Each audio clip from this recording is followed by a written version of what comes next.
بہت پرانے زمانے کی بات ہے، ایک دور افتادہ ریاست نورستان میں ایک بادشاہ حکومت کرتا تھا جس کا نام بادشاہ عظیم خان تھا۔ وہ نہایت عادل، بہادر اور رعایا کا خیال رکھنے والا حکمران تھا۔ اس کے محل میں ہر طرف خوشحالی، سکون اور بہار کا سما رہتا تھا۔ لیکن اس بادشاہ کی ایک حسرت تھی جو اسے راتوں کو سونے نہ دیتی تھی، اس کا کوئی وارث نہ تھا۔ اس کی ملکہ نور جہاں برسوں سے اولاد کے لیے دعائیں مانگتی آ رہی تھی، مگر قسمت نے ان کی جھولی خالی رکھی۔ ایک دن بادشاہ دربار میں بیٹھا تھا کہ ایک بزرگ فقیر محل کے دروازے پر آیا۔ اس کے ہاتھ میں ایک سنہری پنجرا تھا جس میں 3 چمکدار سنہری کبوتر قید تھے۔ وہ فقیر نہایت باروب شخصیت کا مالک تھا۔ اس نے بادشاہ کے سامنے آ کر کہا، اے بادشاہ وقت، میں جانتا ہوں تمہارا دل کس آرزو سے خالی ہے۔ میرے پاس تمہاری خواہش کو پورا کرنے کا ذریعہ ہے، مگر اس کے لیے تمہیں اپنی آزمائش میں سے گزرنا ہوگا۔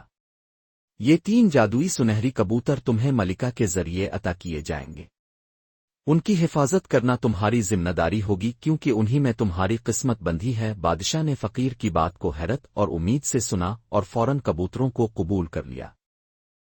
فقیر نے کہا، یہ کبوتر جادوئی ہیں، مگر ان کا راز اس وقت کھلے گا جب سچائی، قربانی اور محبت کا امتزاج ہوگا۔ ان میں سے ہر ایک پیغام اور ایک معجزہ اپنے اندر رکھتا ہے۔ اگر تم اور تمہاری نسل ان کی حفاظت میں ناکام رہے تو سلطنت برباد ہو جائے گی۔ فقیر یہ کہہ کر غائب ہو گیا۔ کبوتروں کی دیکھ بھال بادشاہ نے ان کبوتروں کو محل کے ایک مخصوص کمرے میں رکھوایا، جہاں ان کی دیکھ بھال کے لیے خاص ملازمین تعینات کیے گئے۔ ملکہ نور جہاں نے کبوتروں کو اپنی اولاد کی طرح پالنا شروع کر دیا۔ کچھ مہینوں بعد معجزہ رونما ہوا۔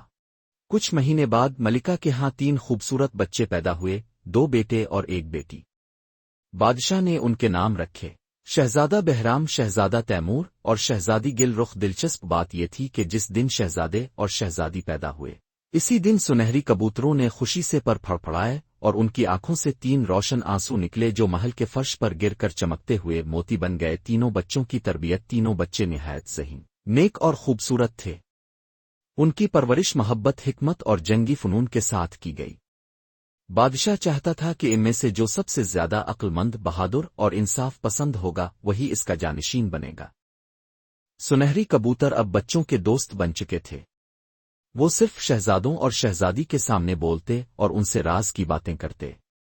وہ ان کو خوابوں میں نصیحتیں دیتے اور راستہ دکھاتے۔ ایک دن سنہری کبوتروں نے تینوں بچوں کو بلایا اور کہا، تم تینوں ایک نیکی کے مشن پر جاؤ گے۔ ہر ایک کو ایک مختلف راستے پر جانا ہوگا۔ تمہیں 3 قیمتی چیزیں لانی ہیں: سچائی کا آئینہ، محبت کا چشمہ اور قربانی کی تلوار۔ جب تم تینوں یہ چیزیں لے آؤ گے تبھی تمہارے نصیب کھلیں گے اور نورستان کی تقدیر کا فیصلہ ہوگا۔ شہزادہ بہرام کا سفر۔ شہزادہ بہرام کو سچائی کا آئینہ لانے کا کام دیا گیا۔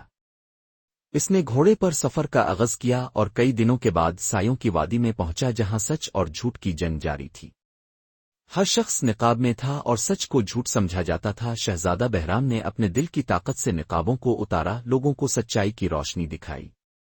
وہاں کے بادشاہ نے خوش ہو کر اسے سچائی کا آئینہ دیا جو صرف پاک دل انسان کو اس کا اصلی چہرہ دکھاتا تھا۔ شہزادہ تیمور کا مشن۔ شہزادہ تیمور کو محبت کا چشمہ ڈھونڈنے بھیجا گیا۔ اس نے پہاڑوں، وادیوں اور بیابانوں کا سفر کیا۔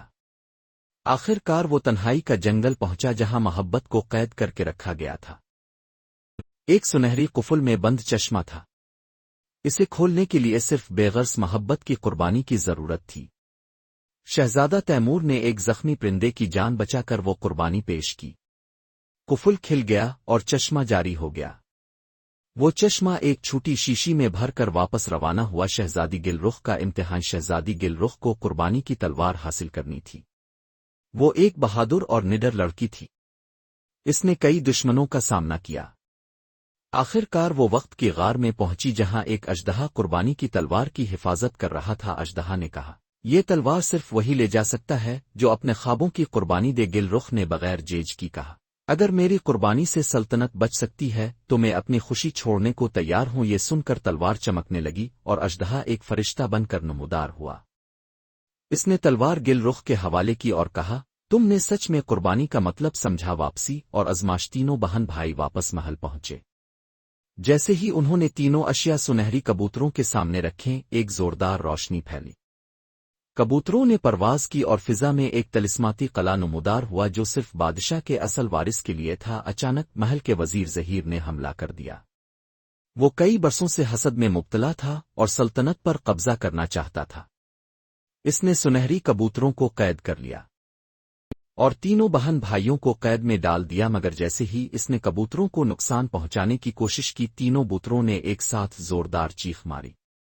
سارا محل لرز گیا۔ وہ تین آنسو جو بچپن میں نکلے تھے زمین سے بلند ہو کر روشنی بنے اور تینوں بہن بھائیوں کے سامنے آ گئے۔ انہوں نے ایک ساتھ کہا، ہم کبوتروں کی روحیں ہیں، تمہاری سچائی، محبت اور قربانی نے ہمیں آزاد کیا۔ اب وقت ہے کہ ہم تمہیں انصاف دیں۔ روشنی نے زہیر کو جکڑ لیا اور وہ پتھر بن گیا۔ انجام: بادشاہ عظیم خان نے اعلان کیا کہ وہ تینوں بچوں کو مل کر نورستان کا حکمران بنائے گا۔ سنہری کبوتر آسمان کی طرف پرواز کر گئے، مگر ان کی روشنی ہمیشہ اکثر شاہی پر چمکتی رہی۔ سلطنت نورستان میں پھر سے خوشحالی لوٹ آئی۔ تینوں بہن بھائیوں نے محبت، انصاف اور اثار سے حکومت کی، اور جب بھی کوئی مشکل وقت آتا آسمان سے تین سنہری کبوتر اترتے اور اپنے پروں سے روشنی بکھیر کر قوم کو رہنمائی دیتے۔